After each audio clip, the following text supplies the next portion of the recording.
प्रिय फौजी पेंशनर बंधु, जय हिंद।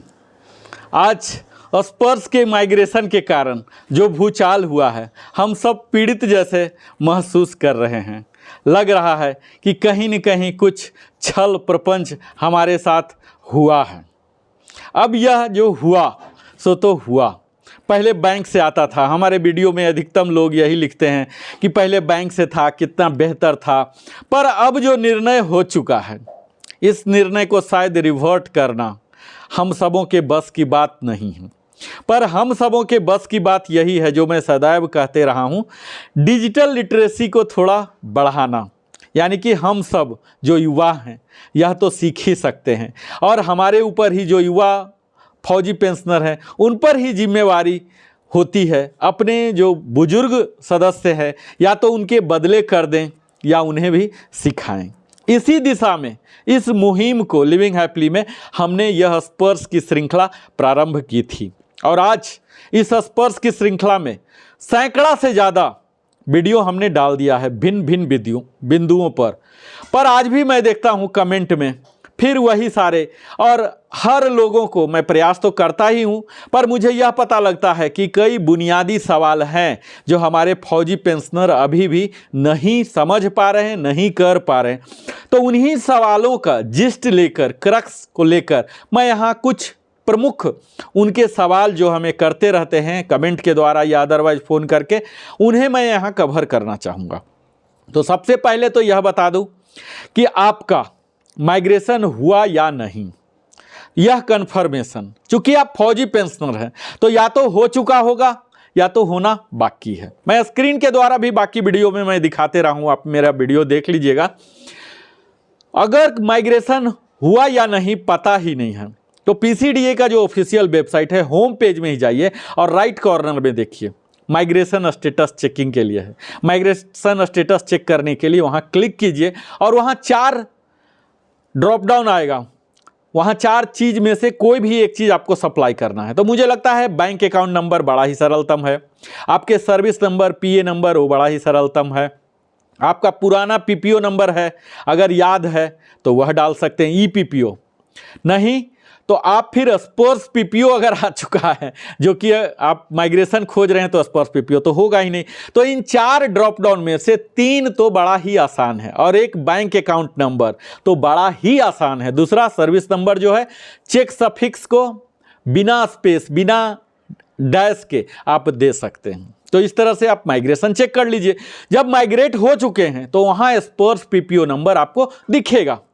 वही स्पर्श पीपीओ को 01 अगर आप रेगुलर पेंशनर हैं तो आप ऐड कर ले, और यही आपका यूजर नेम बन जाएगा। और स्पर्श के जो लॉगिन विंडो है, जो स्पर्श के होम पेज में आता है लॉगिन करने से, वहाँ फॉरगेट पासवर्ड है, उसे आप क्लिक कर लें और वहाँ करके आपके मोबाइल पर ओटीपी आएगा। बशर्ते आपका प्रीवियस जहाँ से आ रहा था माइग्रेशन से पहले बैंक में रजिस्टर्ड मोबाइल नंबर होगा तो वही मोबाइल पर आपका ओटीपी आएगा, उस ओटीपी को दीजिए।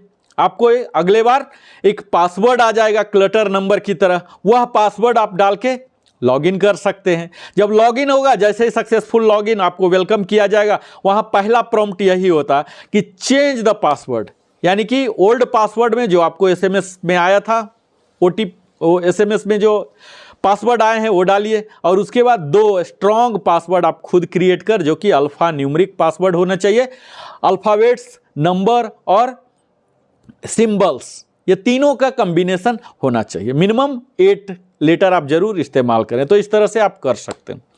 अब बात आती है कि यह तो बन गई, लेकिन खुदा न खास्ते आप भूल गए, या आपको लगता है कि आपका पासवर्ड कहीं न कहीं कंप्रोमाइज़ हुआ, समझौता हुआ है, यानी कि कोई जान गए हैं, आपकी डायरी पढ़ लिए या किसी के साथ आपने साझा कर लिया किसी वजह से, तो आप अपडेट करना चाहते हैं, यानी कि चेंज करना चाहते हैं। तो इसके लिए क्या करना पड़ेगा, आप प्रोफाइल सेक्शन में आपको जाना है। पहले तो लॉगिन कर लीजिए सक्सेसफुली, और उसके बाद माई प्रोफाइल सेक्शन में चेंज पासवर्ड है और वहाँ अपडेट कर लीजिए जब कि करना चाहते हैं। अगर आप भूल गए हैं अपना पासवर्ड तो आपको क्या करना है, तो यही आपको फॉरगेट पासवर्ड, जो कि अक्सर मैं हर वीडियो के 2-3 क्वेश्चन तो इस तरह से रहते ही हैं कि मुझे आया ही नहीं, भूल गया इधर उधर, तो फॉरगेट होने से क्या करना, लॉगिन स्क्रीन में ही नीचे दिया गया है। अब अगर आप वो भी नहीं कर पा रहे हैं तो इसके लिए आप स्पर्स की हेल्पलाइन नंबर पर भी कर सकते हैं, जहां कि आपको टेम्पोररी पासवर्ड प्रोवाइड कराया जाएगा, कॉल करके आपको देंगे। और आप ये भी नहीं हो रहा तो तीसरा तरीका ये है कि आपके रेजिडेंस से जो नियर बाई सर्विस सेंटर है वहाँ आप नेसेसरी डिटेल्स जो आपके पीपीओ हैं, डॉक्यूमेंट हैं, ये सब लेके जाएं और टेम्पोररी पासवर्ड आपको दे दिया जाएगा। अब यह स्पर्स जो है, जैसा कि हम जानते ही हैं कि वेबसाइट, वेब पोर्टल, ये जो भी हैं 24/7 चलते हैं, तो स्पर्स भी 24/7 पर काम करता है, जो कि एनी टाइम और एनी वेयर से भी, कहीं से भी काम कर सकते हैं। अब कई लोग पूछते हैं कि जो लिस्ट ऑफ सर्विस सेंटर है इसका हमारे एरिया में कैसे है, तो कैसे पता लगेगा? तो इसके लिए बड़ा ही सरल है कि इसके लिए आप सर्विस सेंटर लोकेटर है, जो कि गवर्नमेंट ऑफ इंडिया, मैंने डिटेल में बताया है कैसे निकालना, यहाँ मैं संक्षिप्त में बता रहा हूँ। तो आपको क्या करना है, कंटैक्ट एंड सपोर्ट मीनू यहाँ दिया हुआ, स्पर्स में ही टॉप में ही दिया हुआ है, यहाँ स्पर्स नियर यू जाइए, मीनू में ड्रॉप डाउन मीनू आता है, फिर सब मीनू आएगा, सब मीनू आएगा, सर्विस सेंटर लोकेटर, यहाँ आप देख लीजिए कि कौन सा आपके नज़दीक आ रहा है। अब बात आती है कि सर्विस सेंटर में सर्विस कैसे लिया जाए, उनका सुविधा कैसे प्राप्त किया जाए, उनकी सेवा शुल्क क्या होती है। तो सेवा शुल्क कुछ भी नहीं है, यानी कि मुफ्त में यह सर्विस सेंटर की सुविधा मुहैया आप सबों के लिए, पेंशनर के लिए कराया जा रहा है। अब जब भी आप सर्विस सेंटर विजिट करते हैं तो इतना ज़रूर ध्यान दें कि जो रजिस्टर्ड मोबाइल नंबर था आपके बैंक अकाउंट से, जिसमें पिछले पेंशन का आता था, वह मोबाइल नंबर अपने साथ अवश्य ही ले जाएं, क्योंकि उसी में OTP आएगा। जब तक OTP नहीं आएगा तो आइडेंटिफाई नहीं करेंगे सिस्टम में, देखे बड़ा ही समस्या आता है, जिसे बोलते हैं रजिस्टर्ड मोबाइल नंबर, RMN। तो RMN जरूर ही ले जाइए, और इसके साथ ही कई सेट ऑफ सिक्योरिटी क्वेश्चंस भी अगर आपने वहां सेट किया है स्पर्स में, तो ये भी आपको बताने की ज़रूरत पड़ सकती है, ताकि आपको ऑथेंटिकेट किया जाए। अब है कि बिना फ़ोन के आपने रजिस्टर फ़ोन ही नहीं किया था, हो सकता है ऐसा कोई बुजुर्ग हों तो नहीं किए हों, अभी तक कोई SMS फैसिलिटी बैंक से नहीं ले रहे हो, तो उनका नहीं होगा, तो आप कर सकते हैं क्या, कोई फैसिलिटी ले सकते हैं। तो उनके लिए है कि आपको OTP तो चाहिए ही, जैसा मैं बोल रहा हूं कि हर काम के लिए आपको RMN लेके जाना है। अगर ये नहीं है तब आपसे कुछ सिक्योरिटी क्वेश्चन पूछा जाएगा, जैसे डेट ऑफ बर्थ या सर्विस नंबर या सर्विस के क्वालिफाइंग सर्विसेज आपके सर्विस सेंटर में पूछे जाएंगे, या आपको प्रोड्यूस भी करना हो सकता है। ये सब की क्रॉस वेरिफिकेशन कर लेने के बाद, ऑथेंटिकेशन कर लेने के बाद आपको सुविधा वो दे जाएंगे। तो सर्विस सेंटर में कई तरह की सुविधाएं हैं, जो सारी सुविधाएं जो पेंशन पोर्टल में है वो सारी सुविधा वहां पर भी है, और यह विदाउट एनी सर्विस चार्जेज हैं। अब बात यह है कि बैंक जो कि अभी तक आप सेवा ले रहे थे, ऐसा उम्मीद किया जा रहा, आपके ग्राम में हुई हो, ग्राम पंचायत में हो, तालुक में हो, सब डिवीजन में हो, अनुमंडल में हो, डिस्ट्रिक्ट में हो, बैंक तो हर जगह 5 किलोमीटर के अंदर यह उम्मीद किया जा रहा कि आपके आसपास होगा ही। सर्विस सेंटर थोड़ा इतना नहीं है, आपको थोड़ा दूरी तय करना पड़ सकता है। लेकिन अगर आप डिजिटल सेवी नहीं हैं, डिजिटली आप माइग्रेट नहीं हुए हैं, स्मार्टफोन को अगर स्मार्टली नहीं यूज करना अभी तक सीखे हैं, तो सर्विस सेंटर आपको जाना पड़ेगा। अब अगर सर्विस सेंटर की बात की जाए कि उनके वर्किंग आवर क्या होते, तो ये 9:30 मॉर्निंग से लेकर 6 PM शाम के 6 बजे तक काम करते हैं, 5 डेज वीक ही काम करते हैं। अब अगर आपको कोई प्रॉब्लम हो रहा है बहुत ही ज़्यादा स्पर्स में, तो क्या करेंगे? स्पर्स पोर्टल में ही नहीं लॉगिन हो रहा है, तो इसके कई कारण हो सकते हैं। इसके प्रमुख कारण हो सकते हैं कि आपके इंटरनेट कनेक्शन ही ना हो, पैक ख़त्म हो गया हो, या कोई वायरस आपके फायरवॉल लगा दे रहा है। आप ब्राउज़र जो क्रोम है या कोई भी फायरफॉक्स है, कोई भी यूज कर रहे हैं, उसके कंपेटिबिलिटी है क्या?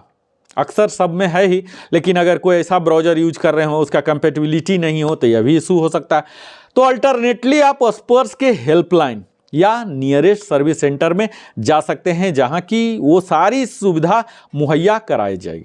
अब बात आती है, एक पेंशनर हमारे सवाल किए थे कि अगर कोई एरर मैसेज बार बार आ रहा कि सर्विसेज टेम्पोररी अनअवेलेबल, जब आप स्पर्श यूज करने जाते हैं तो आपको क्या करना है। तो सबसे पहला तो जैसा मैंने बताया, आप इंटरनेट कनेक्शन चेक कर लीजिए, अपने ब्राउज़र का कंपेटिबिलिटी देख लीजिए, उस ब्राउज़र में नहीं चल रहा कोई दूसरा, जैसे क्रोम यूज कर रहे हैं तो फायरफॉक्स लगा लीजिए, कोई और लगा के देख लीजिए आप। और लास्ट में तो है ही स्पर्श हेल्पलाइन, या आप नियरेस्ट सर्विस सेंटर जो विजिट कर सकते हैं। यहाँ दो तरह के सर्विस सेंटर हैं, कि स्पर्श के एक्सक्लूसिव सर्विस सेंटर जो कि स्पर्श ने स्पर्श टीम में एस्टैब्लिश किया है, जो कि आर्मी, एयरफोर्स, नेवी के अंदर भी हो सकते हैं, उनके रिकॉर्ड ऑफिस के अंदर, या किसी बड़े यूनिट के अंदर भी हो सकते हैं, या किसी बैंक को डेलीगेट किया गया, डेजिनेट किया गया है आपके शहर में, तो बैंक में भी जा सकते हैं। और फिर नहीं तो फिर आप गूगल कर सकते हैं नियर सर्विस सेंटर, जो कि बेंगलोर में बेंगलोर वन, इस तरह से उनके सर्विस सेंटर हैं जहां हर तरह की डिजिटल सेवा अवेलेबल है। अब मैं बात करूंगा कि पेंशन से रिलेटेड, यह तो था स्पर्श के पोर्टल से रिलेटेड। अब मैं स्पर्श में माइग्रेट हो चुका है तो उसके पेंशन से रिलेटेड अगर कुछ प्रॉब्लम है, जैसे बेसिक पेंशन आपको पता नहीं है कि क्या मिल रहा, डिसेबिलिटी एलिमेंट क्या मिल रहा, ग्रेच्युटी क्या था, कितना मिला था सही कि नहीं, या कोई और भी प्रकार की इंटाइटलमेंट्स हो, जैसे एफएमए हो, गैलेंट्री अवार्ड्स वगैरह हो, तो ये सब आप देख सकते हैं स्पर्श को सक्सेसफुली लॉगिन करके। इसमें क्या करना है, आपको माई डॉक्यूमेंट सेक्शन में जाना है और यहीं इंटाइटलमेंट्स में जाना है, और अल्टरनेटली आप पीपीओ, आपका पीपीओ भी वहाँ दिखता है माई डॉक्यूमेंट सेक्शन में, वहाँ पीपीओ देखिए, पीपीओ को एक्सप्लोर कीजिए, वहाँ आप देख सकते हैं। अब है कि आप कैसे देख सकते हैं अपना मंथली पेंशन स्लिप। बैंक से आपके ईमेल में आता था, एसएमएस के द्वारा वैल्यू आता था, इतना क्रेडिट हुआ, इतना डेबिट हुआ, इतना टीडीएस है। अब यहाँ वो तो एसएमएस आ ही रहा, इसके साथ ईमेल में अभी तक आना प्रारंभ नहीं हुआ है। तो यहाँ पर आपको क्या होगा, आपको फिर से स्पर्श सक्सेसफुल लॉगिन करना है, माई डॉक्यूमेंट सेक्शन में जाना है, और वहाँ ऊपर में ही पेंशन स्लिप है, वहीं पर आपको पीपीओ भी दिखता है, कोरिजेंडम पीपीओ भी दिखता है। अगर ओआरओपी 2 का एरियर आपको मिलता है तो वहाँ कोरिजेंडम पीपीओ भी आपको दिखेगा।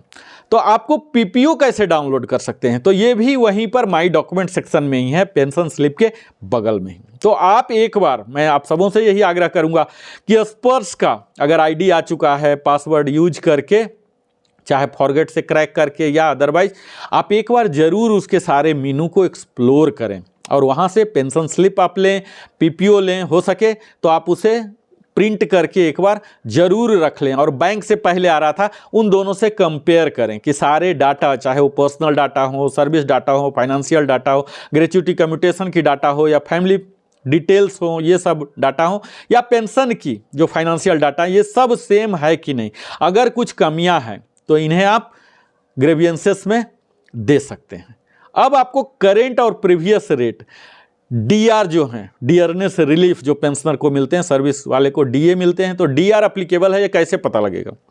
तो इसके लिए आपको स्पर्श में ही pension order and information menu है ऊपर में, उसमें कॉमन प्रॉब्लम है और वहाँ डियरनेस रिलीफ का रेट भी दिया हुआ और आपके साथ क्या लागू है यह भी पता लग जाएगा। अब आपको है कि कम्यूटेशन जो कि 15 ईयर्स तक डिडक्शन होता है, उसके बाद ऑटोमेटिक रीस्टोर होते हैं, तो आपके रीस्टोर हुए या नहीं, रीस्टोरेशन डेट वहाँ क्या दिखा रहा है, या डिडक्शन हो रहा या नहीं, डिडक्शन हो रहा, डबल हो रहा, या सही वैल्यू से हो रहा कि नहीं, तो ये सब चीज़ भी आप माई डॉक्यूमेंट में ही पेंशन स्लिप में देख सकते हैं। ये सारे चीज़ मैं बता रहा हूँ, मैं अपने पिछले वीडियो में ये सब मीनू वाइज, स्क्रीन वाइज दिखाया भी हूँ, और अगर आपको चाहिए तो आप कमेंट सेक्शन में करें, इन्हीं बिंदुओं को मैं डेमो के द्वारा, एक एक बिंदु जो भी आप कहेंगे उसके अनुसार डेमो के द्वारा मैं स्क्रीन पर अपने स्मार्ट बोर्ड को यूज करके मैं दिखाऊंगा।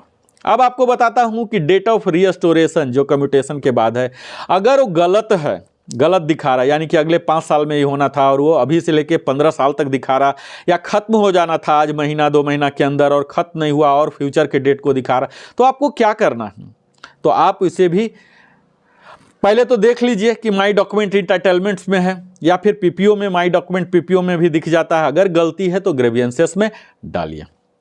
अगर आपको correct data of disability element नहीं मिल रहा है, या अगर आप FMA ले रहे हो जो 1000 रुपीज़ पर मंथ है, ये नहीं मिल रहा, तो क्या करना है, आप सक्सेसफुली लॉगिन कर लें और फिर ग्रेवियंसेस मेनू है, वहाँ पेमेंट रिलेटेड में जाएं और उसमें एलिमेंट ऑफ पेंशन को ड्रॉप डाउन में सेलेक्ट करें और उसे आप दे दें। निश्चित है 15 दिन के अंदर आपका ट्रैक नंबर जनरेट होता है, उसको ट्रैक को फॉलो भी कर सकते हैं, स्टेटस को भी देख सकते हैं और आपका काम हो जाएगा। अब आपको ब्रॉडबैंडिंग का जो डिसेबिलिटी एलिमेंट में था, ब्रॉडबैंडिंग आप समझ ही पा रहे होंगे, तो अगर वह नहीं हुआ तो वो भी कहाँ देखेंगे, तो वो भी माई डॉक्यूमेंट इंटाइटलमेंट में ही देखेंगे और ये आपके PPO में भी दिखेगा। अब आपके जो प्रोजेक्टेड टैक्स हैं इस साल कितने कटेंगे, अकॉर्डिंगली आपके फाइनेंशियल ईयर में जो TDS होते हैं वो कटते हैं। तो इसे देखने के लिए क्या करना पड़ेगा, इसको आपको सक्सेसफुली लॉगिन करके सर्विसेज में जाइए और वहाँ प्रोजेक्टेड टैक्स समरी हैं, वहाँ आप मेनू में जाइए। अब आपको यह बताऊं कि गैलेंट्री अवार्ड है, ये सब अप्लीकेबल है, नहीं मिल रहा, तो ये सब कॉमन प्रॉब्लम जो कि पेंशन ऑर्डर्स एंड इन्फॉर्मेशन मेनू है ऊपर में, वही कॉमन प्रॉब्लम है और उसी के अंदर गैलेंट्री अवार्ड्स है। तो यहाँ आपको दिख जाएंगे क्या क्या मिलना चाहिए, क्या रेट है अभी लेटेस्ट पॉलिसी के हिसाब से और आपको क्या मिल रहा है वो पेंशन स्लिप में दिख जाएगा। अब लास्ट में यही बताऊंगा कि कहाँ से आपको करेंट और प्रीवियस रेट का FMA मिलेगा। तो FMA का भी जो रेट है वो भी वहीं दिया हुआ पेंशन ऑर्डर एंड इन्फॉर्मेशन मेनू में, स्पर्श के ही टॉप में, विदाउट लॉगिन ही पहले ही मिलता है कॉमन प्रॉब्लम, और वहाँ FMA का पूरा सर्कुलर दिया हुआ, डिटेल रेट वगैरह दिया हुआ कि पहले 100 थे, फिर 200, फिर 300, फिर 500, अभी 1000 रुपीज़ चल रहे हैं। तो इसका क्या अप्लीकेबिलिटी डेट है, इसके हिसाब से आपको मिला कि नहीं, अभी मिल रहा कि नहीं। तो ये तमाम इश्यूज हैं, मुद्दे हैं जो कि आप डे टू डे स्पर्श में अगर माइग्रेट हो चुके होंगे तो आपको यह सामना करना पड़ रहा होगा। तो अगर आप चाहते हैं कि इन सबों से निजात पालें तो इस तरह से आप करेंगे तो निश्चित ही आपका समाधान हो जाएगा। और अगर इन सारी करने के बावजूद भी नहीं हो रहा तो CP ग्राम नाम का रामबाण है, मेरे वीडियो में लिविंग हैप्पीली में आप प्लेलिस्ट में जाइए, स्पर्श में देखिए, हमने CP ग्राम पर विस्तार में पूरे एक एक मेनू डेमो वीडियो भी बनाया हूँ, दिखाया हूँ कैसे कैसे सेलेक्ट करना है। अगर कोई भी पेंशन से संबंधित ऐसी समस्या है, वहाँ एक्सक्लूसिव है डिफेंस पेंशनर के लिए, आप उस मेनू को सेलेक्ट कर वहाँ आप ID क्रिएट कर सकते हैं, विदाउट ID क्रिएशन भी कर सकते हैं। किसी भी तरह की जटिल से जटिल समस्या हो, चाहे वह आपके रिकॉर्ड ऑफिस से संबंधित हो या सर्विस से संबंधित हो या बैंक से संबंधित हो या pension sanctioning authority JCDA PCDA से संबंधित हो, बड़ी लंबी अवधि से वह लंबित हो, पेंडिंग चल रहा, कर नहीं पा रहे हैं, तो इन सब का निदान रामबाण की तरह महीना के अंदर हो जाता है। तो CP ग्राम का भी आप लाभ उठा सकते हैं। और अंत में आप सबों को हृदय की गहराई से देता हूं धन्यवाद, क्योंकि आप अपना जीवन का बहुमूल्य समय हमारे साथ बिताते हैं। और अगर आपने अभी तक मेरे चैनल लिविंग हैप्पीली को सब्सक्राइब नहीं किया है तो अवश्य ही सब्सक्राइब करें, ताकि हमारे चैनल को भी आपकी तरह ही एक विकास और वृद्धि का शुभ अवसर मिले और फिर हम बेहतर से बेहतर और प्रामाणिक वीडियो अपने पूरे टीम के साथ मैं आपके समक्ष और बेहतर वैल्यू एडिशन के साथ बेहतर वीडियो प्रस्तुत कर सकूं। जय हिंद, वंदे मातरम।